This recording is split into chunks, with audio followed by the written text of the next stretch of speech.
Right, we're rolling.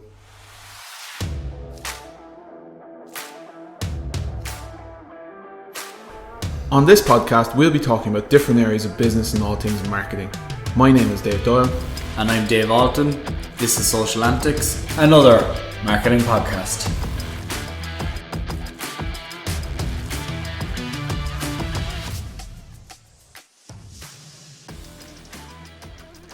Hey guys, thanks for joining in on another week of Social Antics, another marketing podcast.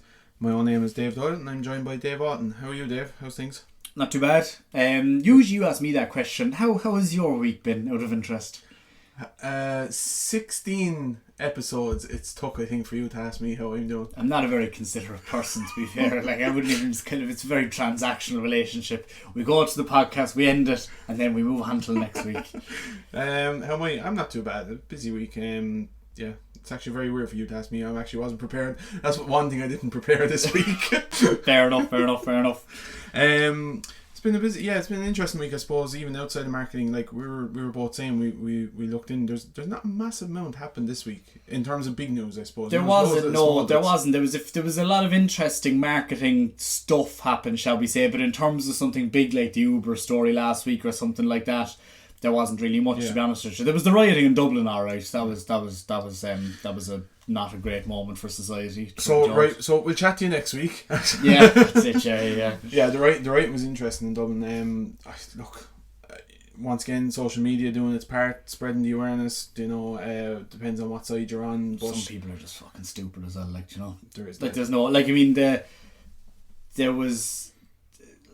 Like, the amount of people that were saying end the lockdown, and like I can take some of that on board. Not really, but I can see kind of where you're coming from. But then the amount of people that there were wearing masks were minimal. And I also would say as well, and this is a shout out to the opposite sex, very, very few women there. Yes. It was all angry white men, basically. Yeah. But like, look, I was just sad. And again, when you have whatever about any legitimacy that you can put behind any protest, once you start shooting fireworks at Gardaí, you've just lost all respect for everything, as far as I'm concerned. Absolutely incredibly just like scrupulous behaviour. I'm all for, look, if there's a cause there and a protest has to happen, or as we all know, a lot of people are losing faith in the government and all that kind of stuff. We're not going to go into that, but if you want to have a protest, grand, go have your protest. Don't stand in the guard's face shouting and roaring in his face saying peaceful protest, and then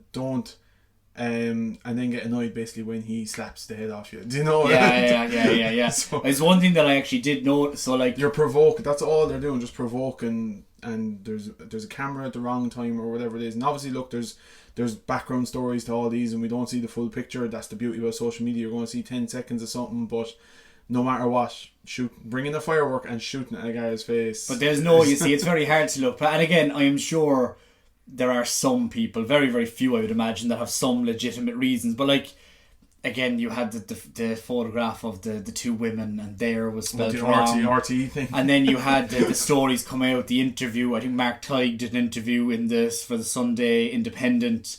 And some of the stories where they were on about, like, people eating babies and conspiracy. It was like, where do you even start with this mental stuff? Lockdown is seriously getting people. Yeah, it is, yeah. It's a cabin fever. I'm looking forward to getting a lot of hate mail now after this. That's going to be fucking great. That's our Dublin audience gone. That's our Dublin audience gone. No, there's...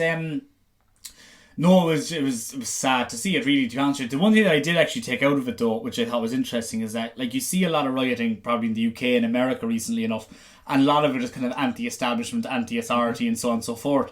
What I think is very, very interesting is that, obviously, the public perception of the guards in Ireland is very, very positive, just on the basis that a lot of the reaction was on the guards kind of a thing. Do you know what I mean? Like, it was very, very, very positive towards how they dealt with the situation, how they reacted to it, and that's going back to probably how they've dealt with things during COVID, but also the relationship that the guards would have with communities and stuff in general anyway, I think. So it's just interesting to see how this community, call it community policing, call it narrative, whatever you want to call it, the society's opinion towards authority is very, very important, particularly at times like this where flashpoints can spill into chaos, shall we say. Well, talking about community and the guards and all that, my favourite video that came out of the whole lot was, I don't even know where, I think it was on the news, and it was just kind of, it's almost like blink and you miss it kind of a thing, but basically 2 guards running into the riot with the batons out, and one decides to take a swing and takes the leg off the guard. Like, yeah, I saw that, Jay. Yeah, I saw that, Jay. Yeah, I'm surprised that didn't go out more, but in terms of in terms of marketing, social media, business news, anything exciting pop up for you this week? Well, I suppose the first one that popped up, which I think is just a change of the times more so than anything else, is that Bank of Ireland announced that they were closing 100 of their branches across the country, which I think is predominantly it's a sign of the times. It's the way things are going. People aren't using branches anymore. People don't want to use branches anymore. Well, it's following on the back as well of, like, a couple of weeks ago, we didn't mention it on here, but a couple of weeks ago Ulster Bank pulled out of Ireland as well, you know, and it's just, as you said, it's a sign of the times and the way things are going. Everything is moving digitally. Yeah, no, entirely. And I think, look, the banks are probably trying to innovate at this moment in time, but they're going to have to. Like, I mean, if you take particularly, we said tonight, obviously, lecturing different cohorts of students, but I mean, all of them now, if possible, will avoid a bank. They're going to go Revolut. And then if you talk about people then who have money, so the bank strategy with college students was always relatively straightforward. You lose money on them for the first number of years, and then you make their money off them. Then when they go get a mortgage or whatever the case may be, that was typically the strategy. I'm simplifying it, but that was typically the strategy.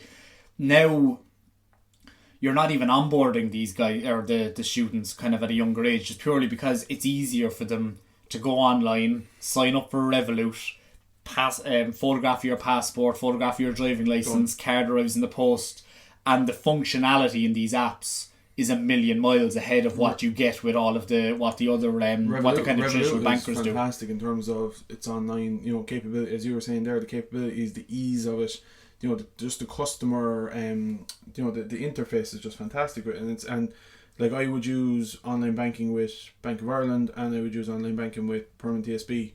They're not a patch, either of them, on what Revolut can do. Yeah, and even just simple basic. Look, so I was there the other day, and I just went, I updated the app, and I went on, and there was like deals of the week, and it was like 30% off Adidas if you use your Revolut card. Okay. And I was like, I'm having some of that, no problems at all. Do you know what I mean? So different things like that and like banks used to do this as well, but it was a bit more convoluted. You'd go into the store and show them that you're a bank of all this. Make you work for it. Yeah, it's not automated. So that kind of, those processes they've built into this technology, I think, is fundamental. And then little things as well.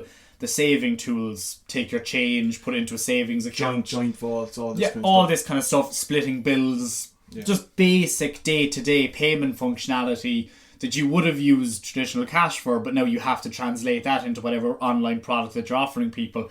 So no, I mean, look, it's going to be interesting to see how the banks, traditional institutions, globally as well. This isn't an Irish banking problem. This is globally.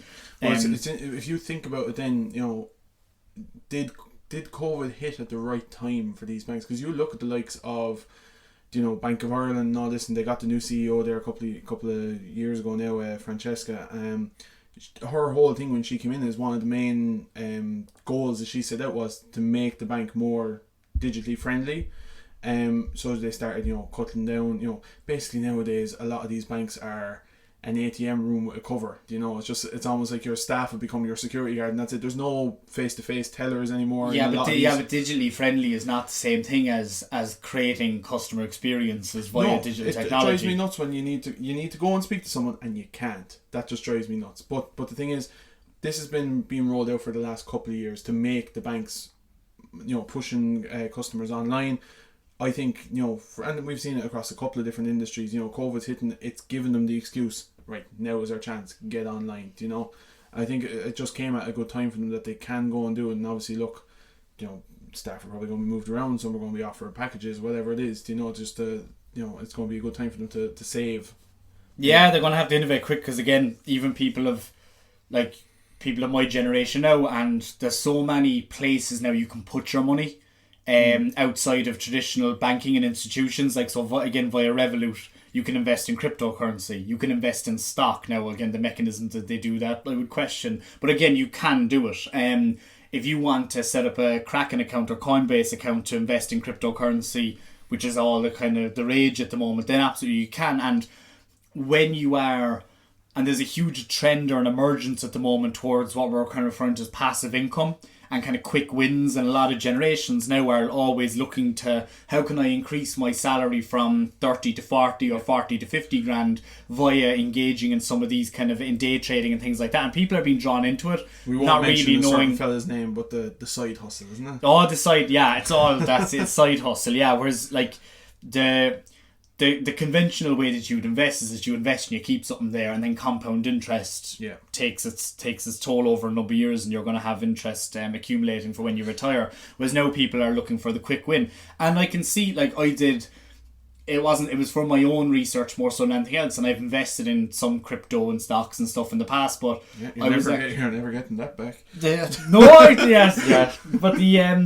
But there was a few, like a number of weeks ago, I invested in a because one of the lads just said to me, just put money into this cryptocurrency. It's mental.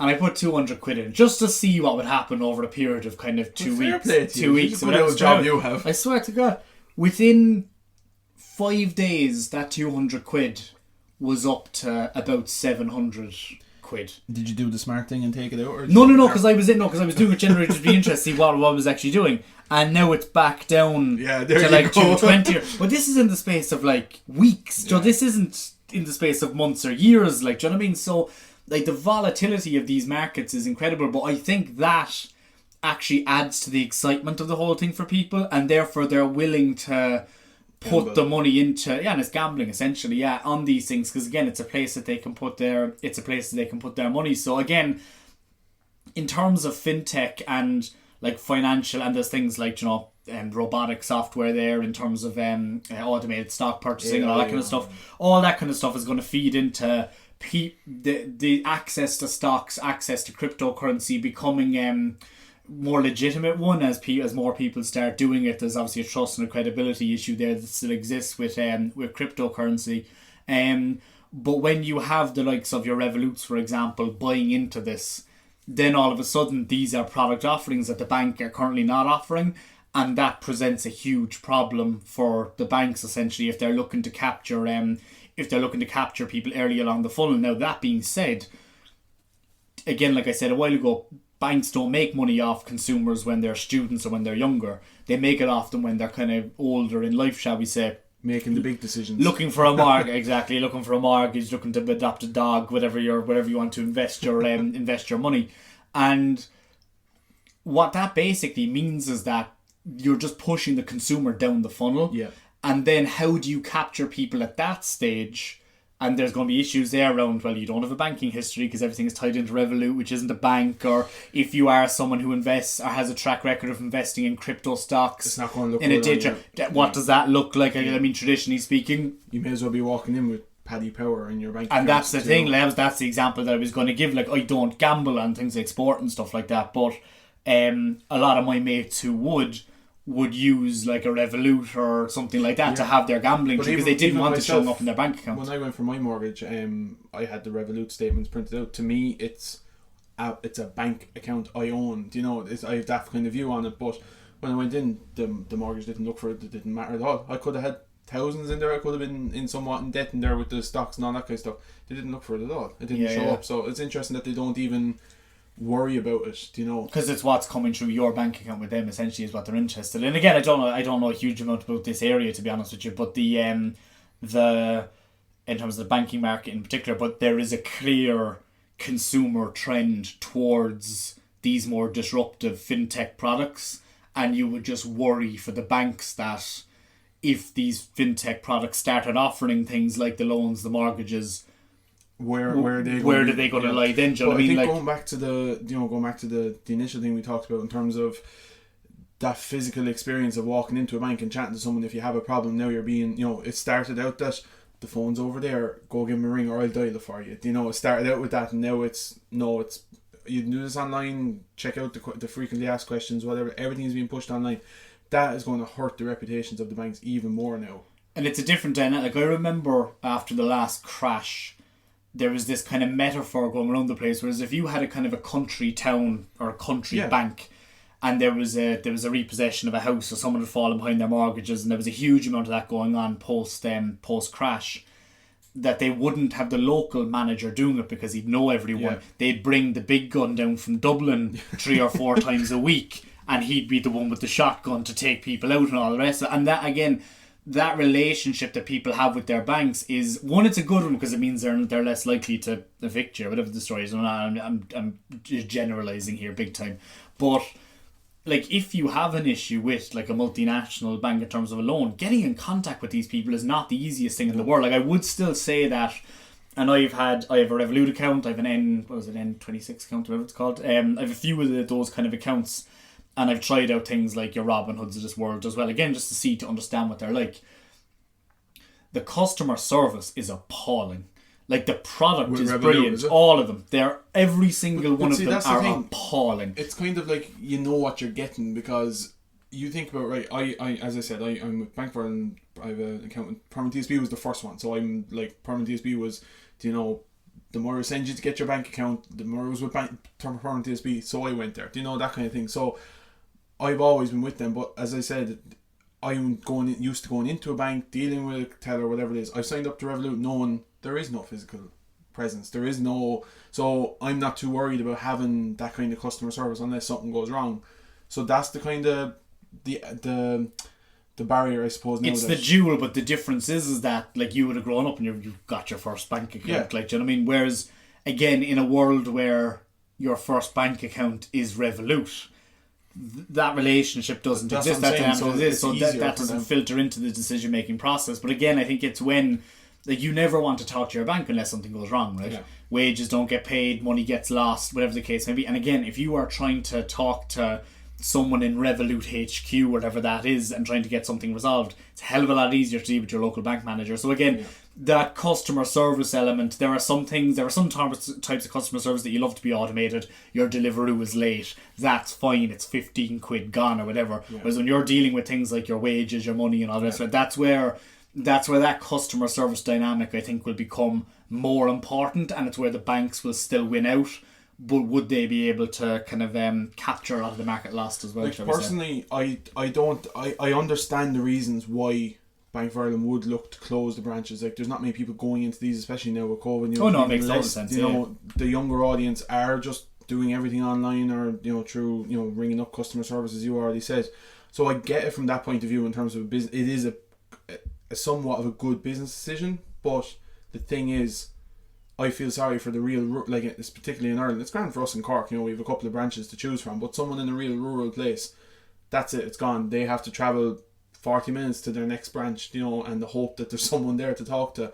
But then you think about, as we already mentioned, these rural places could have now Bank of Ireland leaving the town. They might have had an Ulster Bank leave the town a couple of weeks ago. On Bus, they're shutting down for the last few years in small rural places. So next thing, now that you have no financial kind of bank in your area, and the pubs are closed as well. And the pubs, so yeah, you can't even drink your sorrows away. My wages didn't appear in my account. I've no money, but I've no money to spend anyway. I can't go anywhere with it. Yeah, but yeah, it's a good point. It's a good point. What else popped we up? move on from banking, yeah, Jesus Christ. We're way out of our depth now. Yeah. Go on, what else? So I think one that really kind of caught the eye this week, which I thought was interesting, is a comment from Brian Chesky, who's the CEO and one of the co-founders of Airbnb. And he basically came out and he said that over the last kind of year or so, they've basically cut their marketing spend by about 58%, which is an equivalent of a $662 million cut on their marketing, pocket money, of course. And yet he is saying, or he's maintaining, that they still received about 95% of web traffic that they did in the same time last year.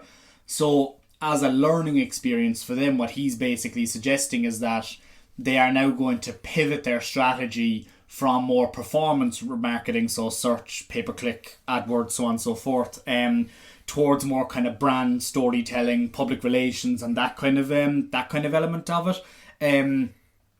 Whether that means that they're going to take that whole 662 million and reinvest it in that corporate, so I'm not too sure, or whether it's just going to be the ratio is going to be different. They obviously haven't been they're obviously not going to tell us what their strategy is going forward. But I think it's interesting that in a world where, and we said it in this podcast before, like brand and creative is the differentiator. But when you're talking about something where there is a clear intention, i.e. I'm going abroad, that's where it gets a little bit sketchy in terms of why they would do this. But that's why I was going to say, because like they have a brand that people are seeking out. So obviously their organic, their organic engagement, their organic searches, whatever, is going to be up compared to someone that's trying to push someone to a site for a sale. Like maybe compare them to a normal hotel. You have a hotel in an area of about 50, 60 hotels for argument's sake. Whereas no, I'll do an Airbnb, next thing, they're already on the site. So they're getting the traffic, they just have to get the sale at the end of it. It makes sense, but what I would wonder, because they say that they're after maintaining 95% of their search, right? And that's absolutely fair. However, this was probably during a period where the likes of Booking.com, Expedia also weren't advertising either. So therefore there was no one to take that lost traffic that they would have lost, basically, yeah. So now, I would say in terms of like Airbnb, like if you look at the market cap of Airbnb since their IPO, they have a market capitalization which is more than the combined value of like Marriott, Hilton, fucking Wyndham, I think it's called, American Air, all of these combined. Like, I mean, as a band, they are a brand. They're absolutely incredible in terms of what they do, and it's a global brand, and it has to be a global brand because that's what you can't either talk about doing something like this or achieve something like this without being at the level that Airbnb are at. 100%. And they've always been very, like, their brand from the start was very, very clever. This idea of when you're going to a city, live in that city while you're there rather than spending your time in a hotel, and hotels are 90% commodified anyway, right? So I mean their whole strategy is very, very very, very clever in terms of who they're going after, the kind of adventure tourist or the kind of lads holiday, and they cater for a variety of different audiences depending on what they're doing. They're really really into the experience. So no, in terms of that stuff that they've done a really really good job. And they also said, as part of this kind of interview that Brian Chesky did, he also said that they're going to be combining, so they have I think they call it like a sovereignty fund or something like that, where they have invested about 9.2 million in Airbnb shares, which go out to kind of their best hosts, shall we say. Okay. So therefore, again, this idea of the sharing economy, that they're constantly giving back to good hosts and making sure that they stay with the platform. So again, very, very clever business. I would also argue, in a way, they don't really have any competition. Like, they have competition in terms of accommodation, but in terms of individual housing, that kind of a model, no, there's not. I can't think of any. Nothing that's popped up for me anyway. No, I can't see anything. Yeah, as you said, like, you have the Travagos, the whatever, Booking.coms, all these kind of where they're hotels, B&Bs, guest houses, where it's not someone's bedroom, basically. It's not a home, like, Exactly. No, it's and it's fat. Like, I lived with a guy who Airbnb'd out his room here locally, and it's a bizarre experience, but you can see how people can get into the idea of it. I didn't really. It was an odd experience for me because I had a different housemate every night, effectively. But you could see the appeal of it to a certain extent. If you're meeting new people constantly, different stories every night, there's a kind of a social element associated with it. Not every night, but every time there was someone new came in. So again, I can see how from a host perspective you can turn it into a kind of a lifestyle thing, and also it's passive income as well. So I can totally get the appeal of a brand for a host. Obviously you can get the appeal as a customer as well. Like, I remember we got an Airbnb, me and a few of the lads went on holidays to Iceland. I think it was Iceland. And showed up at the house, keyed in the code to get the apartment. Your one had forgot to put the key in the bloody lockbox. Right.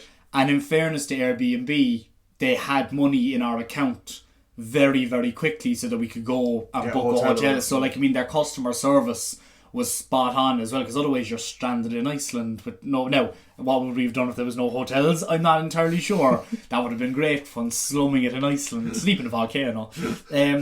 But no, it just shows you again the power of the brand. But I would also say it's kind of next year is a huge year for Airbnb. Like, they lost about 80% of their revenue last year, obviously on account of COVID. They posted their first kind of loss post earnings call for post IPO, which was a $3.9 billion loss. It's what you. It's like when I'm seeing all these figures. Oh, Airbnb are down, and this is down, and that's down. It's expected. Do you know? It's expected, but I suppose one thing that Airbnb did as well, they kind of looked after people as well. Like, I mean, like if in a world where your revenue is down, you also try and come down in terms of your cost as well. Of course. Whereas because Airbnb, the majority of their staff are like support, tech and so on and so forth, they had to keep those guys there to keep on developing the product. So that loss, I think, is still very, very big. Not in comparison to likes of Uber and stuff like that, but again, it is a big loss. So on the back of that loss, having this strategy pivoting away from the likes of search, AdWords or Google Ads, high performance marketing is a very, very high risk, I would say, strategy, but an interesting strategy, and look, they've got it right so far. But on the flip side of that, then if everything goes well with vaccines and all this kind of stuff, this time next year, if we're still here talking to each other, we haven't fallen out by then, we'll be reporting the opposite, where it'll be profits through the roof. Oh, like you would presume that the capacity of nearly every hotel in any decent city in the world is going to be absolutely like unbelievable. Yeah. Like people are going to be crying out for the experiences. Now, the other point of this is that, okay, like I mean, the UK are saying they're opening up in June. Pandemic isn't over until it's finished globally. Yeah. Do you know? Because you've got variant spreading and stuff like that. So again, this flying restrictions? Yeah, like so you've got a lot of people saying as well that your domestic market might be up and running by the end of the summer, but your international consumption experience concert market, that might be open for another 12 months possibly after that. It depends on, I don't know how they're going to do it, but so that'll be interesting. But no, it's a big opportunity for Airbnb, but again, look, a fantastic, one of the best case studies, I think, in terms of an emergent brand. You particularly, you do this every year with the students, don't you? No, they're a great case study to look at how you take a concept, very, very clearly defined value proposition, which isn't totally radical. It's two steps to the left of the norm in terms of hotels, in terms of the typical B&B market that you would have in a lot of countries. Expanding that out to incorporate this kind of sharing economy, having an incredible customer service and having an incredible brand story or messaging to support what they're doing. It's amazing now being on this side of it and obviously seeing the success it's done, but how simplistic an idea it actually is, you know, for an actual business model, you know, and getting it up and going and stuff. It actually is, but there's a huge amount, I would imagine, of the tech side of it behind it. Oh, massive. And the customer service in particular, that needs to be spot on. Like, I mean, if you're travelling abroad, you need to be looked at. You need to feel safe and secure, because if you go abroad, like you go over, you're staying in a hotel, you kind of feel like, the check-in now 3 o'clock, whatever. You're going to someone's house, as you said now, and you're hoping the key is there and you hope the money is okay and you haven't been scammed. It is a big risk, so there is obviously that element. And look, that's probably what they will probably focus on the next time around now as well, is that element of it's a secure, safe, reliable. You know, that's what you're going to get when you book through this platform. No, 100%. And again, what are the stories that they're going to tell out of this? Do you know what I mean? Like, I mean, they've got, like, they did, to be fair, if you look at if you follow their Instagram, I think it's brilliant. Like, it's literally showing like the best of the best, like with the best views, obviously. Oh, of course, that's what it is. Yeah. But it actually is a great platform to follow. You know, for content, it actually is really nice. Yeah, and even if you do, so I did a look before we came on using Brand Watch, just looking at social listening, blah, blah, blah, and went back a couple of years. And if you look at the share of voice of Airbnb versus your Expedia, your Booking.com, but then also individual hotels, Airbnb has about 50% of the market in terms of what people are talking about. Like, people don't talk about Hilton. Yeah. Whereas you talk about Airbnb, even you say, like, the way you say it even, we get an Airbnb. Yeah. No one says, I'm going to get I got an Expedia, I got a Booking.com, like, you know what I mean? I got a Trivago. You don't say that, you know what I mean? So even that brand in and of itself is it's funny, actually, all those kind of, we call them gig economy kind of sectors. I got an Uber, I got a Deliveroo, I got, you know, you don't say that, I got Chipper. You know, I got Chinese. Exactly, exactly, yeah. So it's it's just I think it's an interesting marketing story, and again, it's one to watch, because again, we're always looking for, like I said, we've been saying it since the start of the podcast, marketing in many ways has got a bit boring. Like, I mean, if you go into any business now, the strategy is, right, search, intent. Yeah. There's this little element of the funnel, awareness, what's your brand, that's the complicated bit. But after that, it gets kind of a little bit boring, and a lot of marketers that I've come across anyway, particularly those who are looking at building corporate brands, would have focused a lot more of their attention on the purchase and the intention side of things in terms of their overall marketing spend, and then in post-purchase as well. Whereas Airbnb are kind of saying, okay, they're obviously going to keep on focusing on post-purchase. But it's the brand awareness side of stuff, it's the brand awareness that they appear to be really pivoting into, which is strange, but we're it's a cool, funky brand, like, you know, where you should be every time you travel. Yeah. And again, it's ballsy. It's ballsy to say we don't need to advertise our brand because people just come onto our website anyway. Yeah. Thing that popped up for me, we've been talking, I suppose, about TikTok. If not every week, I'd say every second week, and just shows you the way that platform's going. It's constantly improving, it's adding features, it's basically trying to be the best of the best and the biggest disruptor in the market. But in the last day or two now, they've launched basically TikTok for business. So it's a profile where they basically share just stick to the dog videos. Is it the dancing puppies? Sick.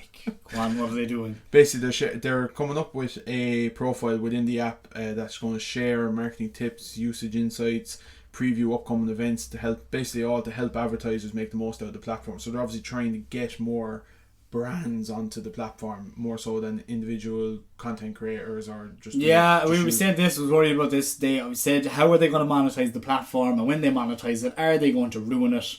And this would ruin it. Like Gen Z, dancing dogs, people dancing, comedic value, people fun, playful, all this kind of stuff, challenges, all this stuff which is the stuff that you go on to TikTok for. If that's saturated with people going, and even I actually found quite irritating actually recently enough, is that because again, look, the algorithm on TikTok is very, very strong. I have actually found a lot more people creating videos on, do you want to start up your own marketing agency? Do you want to know how to go drop shipping? And it's like, I don't want to consume this content on a platform which is meant to be entertainment orientated. And I even found myself, I was like, oh Jesus, type in dogs dancing, watch 10 of them, and the algorithm will kind of fix itself, you know. It's just like, I don't know. So like, look, it's going to be interesting what they see. It's always interesting to see what people I just find that like the audience that they're going after, they already have a place. Which is YouTube in terms of long form content, which are TED Talks and so on and so forth. Following conferences, specific channels on Instagram. Exactly, and then you've got your quotes and all that kind of stuff, which I hate. Then you've got your LinkedIn, which is more the kind of blog stuff or advertising your own podcasts or whatever the case may be. That stuff is kind of on LinkedIn, or kind of taking that and making short form content and putting it on TikTok. I just don't feel it fits the brand. It doesn't fit the audience. There's no differentiation between all the platforms once they start doing that. No. But like all talking about the kind of the hub, I suppose, to help businesses on TikTok, we've seen it on other platforms, you know, like Facebook, and you know, brought out its own hub, you know, that you can go in and get advice and all this, and didn't work either, really. Well, I never really used it anyway. Like, you know, I did it, played around with it once or twice, but you know, look, if I want to find out something, I'm going to go to YouTube, I'm going to type it in, or I'm going to go to Google and find a blog about it. You know, that's what you do. And I always find with these things as well, short, snippy, like for example, again, I was talking last week about launch a Shopify store, and there was a few things that I wanted to do with new features and stuff like that. And what I did was I went in, downloaded the most downloaded white paper in this particular area, read the white paper, got one demo video then on YouTube just to go through the whole thing, and I got the content that I needed, and then, you know, like whatever I did afterwards. Like, that's the logical way that you go about doing something like that. You don't do research on something in relation to business by looking at the tips and tricks of one or two people. It's just not how you do things, like, you know. Moving on from that, So more dogs, less business. Just keep putting dogs up on their platforms, don't we? That's it, yeah. We get loads of followers. Twitter then is also working on something new. So Twitter Spaces has been doing the rounds in the last few days. Now, this has actually been around since December. They've been beta testing it back then, but basically it's a audio platform within Twitter. Basically, it's like an audio room. What? An audio where rooms where people go into the rooms and they listen to people talking. Very innovative. Very innovative. Clubhouse obviously copied it from Twitter, but basically, obviously, with the rise in Clubhouse in the last few weeks, it's kind of put a fire under Twitter's arse to get this up and going. Now, we've seen it before. If they rush too quickly and don't get this right, it's going to fall flat on their arse. I think it's a great idea for Twitter to do this, but again, it's out there already. It's Clubhouse. Like, I mean, why couldn't they, with the resources that they have, why couldn't they get this out in December? Like, do you know what I mean? It's right in their wheelhouse. News, discussion. Like, we were talking about the bit like business opportunity just 2 seconds ago. We were talking about TikTok. If you were to take a platform which is so unsuited to business content, that doesn't do it at the moment, it's TikTok. If you take a business that is really, really suited to business content but done in a certain way, it's probably Twitter. So this is perfect for Twitter in terms of that type of thing, but it's a bit, yeah, I'm not going to say it's late because they could kill Clubhouse overnight. They'd be But they have the brand They'd be to better kill off. Clubhouse. They'd be better off acquiring Clubhouse. Possibly, but as I said, they do have the brand to keep it there. Like I seen what I liked. I haven't played around. I haven't seen it. I've only kind of been just doing a bit of reading on it. They have this kind of section where you basically go into a room and you have people have admin or moderator rights, and you can pick your speakers and stuff It's like good. that. I actually tried it. I thought it was quite good. But I thought, why not? Why not have like an internal kind of almost like an internal Zoom thing where you can have internal conferences on Twitter where people are talking within the room and stuff like that. Make it more that than just a kind of an audio chat room. Well, that's what. So Twitter. Remember we were talking about Twitter subscriptions and stuff like that. Yeah. So the total opposite to what I thought would be the case. I thought they'd charge everyone a small sub and whatever. So apparently, what they're actually looking at doing at the moment is that Twitter influencers, news contributors, whatever the story is, would actually create a subscription model, kind of like OnlyFans, but with more clothes, where you would create content and you would charge your audience to consume this extra content. So that's where this audio rooms actually comes to the fore. It's kind of like whatever, Vaynerchuk now or any of these guys. 500 quid there, and you're in a room of 20 exclusive Q&A, all these kind of things. That's where it looks like the platform is going, which would be right in the wheelhouse of this kind of stuff. But I think that's a great move to make. Like, instead of just doing a room chat, it's not going to work. Like, people are some are going to use it, some are not. But as you already said, Clubhouse is there. There's a platform for it. As I said, Twitter have a bigger brand. I would prefer to see it on Twitter. I don't fancy having another social platform to be trying to use, but I think why not go for it, but make it, as you said, make it more. I think if it's useful, people will. But associate it with their users and their brand. Yeah. But I think even though everyone kind of says they're on a certain, like, you only have a certain amount of attention, right? So I think that even though you say I feel mine's getting less. You and less. use, I know, yeah, that's you're spending too much time listening to me.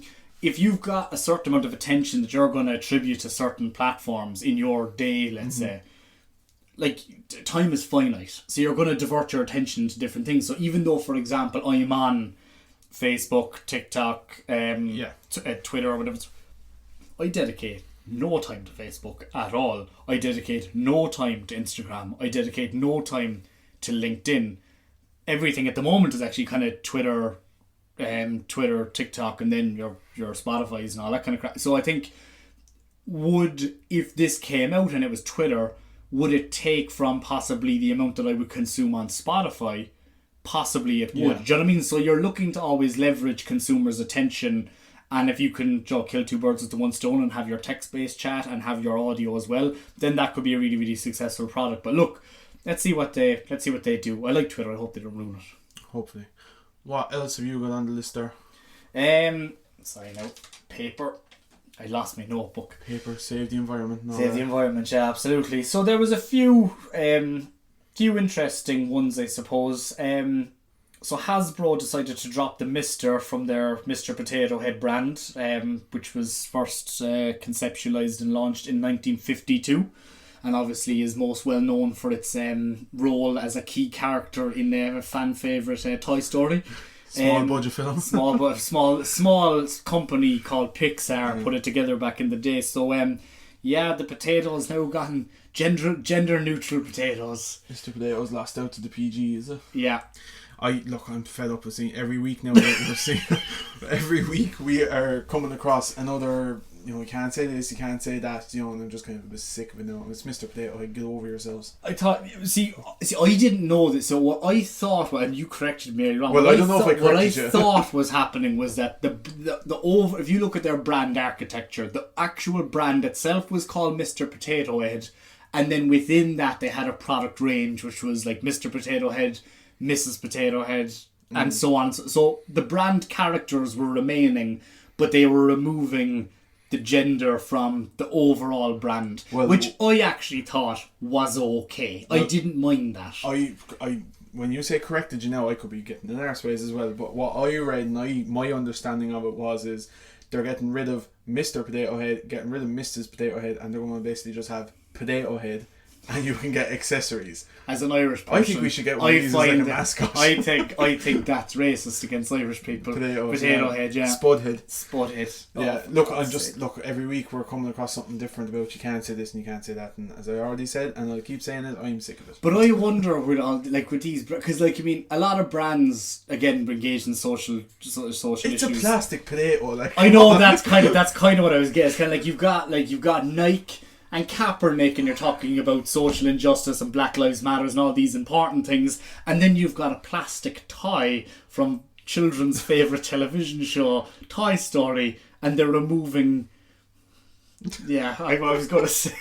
Don't. I was going to say something there. That's not one of the accessories. Right. Moving on. What else have we got? Quick. Oh God, what else do we have? Took a turn for the What worse. else do we have? So Coke Zero have basically said that they are no longer going to use the word zero. What's because wrong with I'm that? only joking. So basically, Coke Zero have gone through another, or Coca-Cola have gone through another rebrand. So they have the money to do in it. 2000, of course they do. So in 2018, you remember that Coca-Cola kind of engaged in this unifying brand strategy, whereas before they had the Diet Coke, which was silver, and then you had Coke Zero, which was black, and then you so on and so on. It was all coloured. Then you'd notice in 2018 they basically everything had a red can and the top was black. That wasn't a unifying brand strategy. That was, we'll trick these stupid people into thinking everything is Coke. I thought it was brilliant. It actually worked. It actually worked on me. I have to say, because I wouldn't like. I mean, the classic that we always hear back in the day, or the classic case study, is that why did Coca-Cola bring out Coke Zero? Is that because men won't consume products with the word diet in it? Yeah. And it had to be zero because zero sounds masculine and sexy. Yeah. So the zero sounds sexy. Interesting.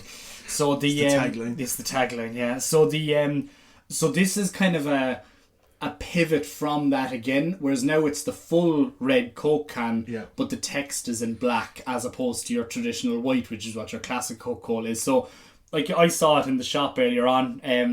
I thought it stood out. Obviously, look, I think Coke know themselves that with the sugar levies, with changes in consumer trends, it would not surprise me that within the next kind of 20 years, there was a complete eradication of sugary drinks of that level of content. Like, you only in a short period of time, you've gone from the double serve can to the single serve can, to the proliferation of people consuming the zero product when they traditionally wouldn't. So there is a move in this direction, and I'd say they're almost like what McDonald's had to do a number of years ago, where they had to bring in the salads and the kind of proper chicken and all this kind of stuff. And I think that's what they're going for. I think eventually your Coca-Cola or your Coke Zero will be almost your dominant product, and this is the first step towards that. Well, even from a retailer point of view, like, you know, they prefer to be stocking Coke Zero because it's cheaper to buy. There's no tax, and you can charge the same price for it. Yeah. Like, you know, if you want, you know, only a few people will cop onto it. Like, so you see a lot of retailers doing that. Anything else pop up for you this week? While I haven't finished with Coke yet, so one thing that I would say, and so we're all moving towards sustainability, right? And I'm not bloody climate change denier or anything like that. I'm saying that I know I'm being and we need to, like, the plastic. I know. The paper straws, getting rid of plastic and all that. Well, in support of that, you had Carlsberg a number of years ago getting rid of the kind of the fish, the rings, and putting in the self-click. All brilliant stuff. However, if you want people to consume sustainably, the sustainable alternative needs to be either as good as better. Otherwise, people revert back to the norm, basically. So I was in the supermarket earlier on, got my 8 cans of Coke Zero in the new branding, and it was, instead of being in the plastic shell, shall we say, it was being held together by kind of a cardboard, for want of a better word, a kind of a cardboard top. Oh yeah, basically like it's just holding the top of the can. Yeah.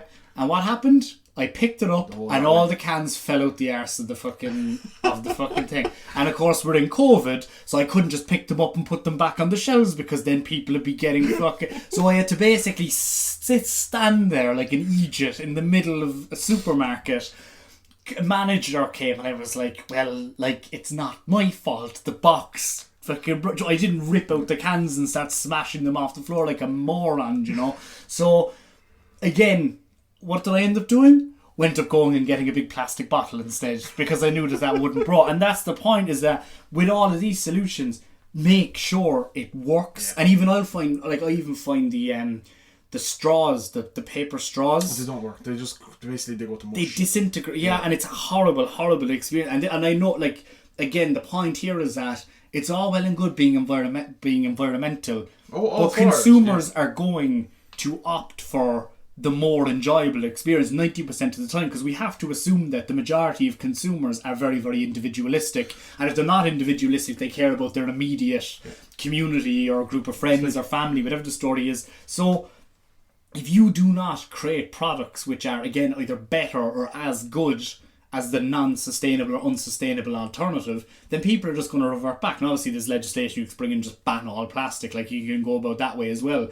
But if brands are taking these steps to try and become more sustainable, it has to work. I actually seen during the week there, starting to pop back up again. Obviously we're starting to get into the phase of kind of reopening businesses and stuff, but obviously as you talk about the compostable cups or whatever it is, before lockdown happened, there was a huge push happening on in terms of reusable cups and, you know, bring your own cup and all that kind of stuff and get money off and stuff like that. COVID hits, all out the window. Everyone that had the back room full of the old paper was straight back out again. Yeah, it was. Yeah, I'm sure there was local businesses near us, and they were saying, like, I had to open up the warehouse, like hundreds of coffee cups being shut. Like, it's actually like, but then see, again, this goes back to the inherent kind of the understanding and kind of the communication here is going to be very, very important. So they're saying that disposable cups are better for your health, ultimately, what they're saying, because it's easier to spread germs. I'm not talking about COVID, I'm talking about flu, colds and all personally, that kind of stuff. I don't get it, because if you bring your own cup, you've been drinking it, you have to hand it to someone and they fill it and give it back to you. Yeah, but I presume. Whereas if you with the takeaway cup, they're still filling it and still giving it to you. Yeah, but I presume it's there's probably logic to it. I don't know. No, personally. I suppose the difference is the amount of touches, right? So you're handing it to them. If you have COVID and you give it to them, then they give it to everyone else subsequently. Yeah. Whereas if they're touching the cup and giving it to you, doesn't matter if you've COVID, they're just giving you, essentially, yeah. So that bit makes sense. But I think anyway, that communication stuff. The vaccines are on the way. Yeah, there was actually, speaking of that protest on protest on Saturday, there was one individual, and he held up a big sign with a needle on it, and the tagline is "They're coming for you." And I saw on Twitter someone just posted under it, "Yeah, would they hurry the fuck up?" True. So, have you anything else there for this week? The only other one, which I actually probably should have brought up there, we were talking about TikTok, but again, it actually just shows you again the different ways that TikTok, I suppose, are looking to generate revenue. Is they're after partnering with the UFC, and they're basically going to be offering exclusive How much is Conor getting? Conor was in trouble, I'd say, somehow or another after his last. I don't follow UFC, to be honest with you. I don't. He's an incredible case study, but I don't follow UFC. But no, again, it just shows you TikTok rapidly expanding the traction that they're getting in the market, audiences, generating revenue from ancillary places. How are they teaming up with the UFC? What way? So basically exclusive content before fights, after fights, and then also streaming of fights as well.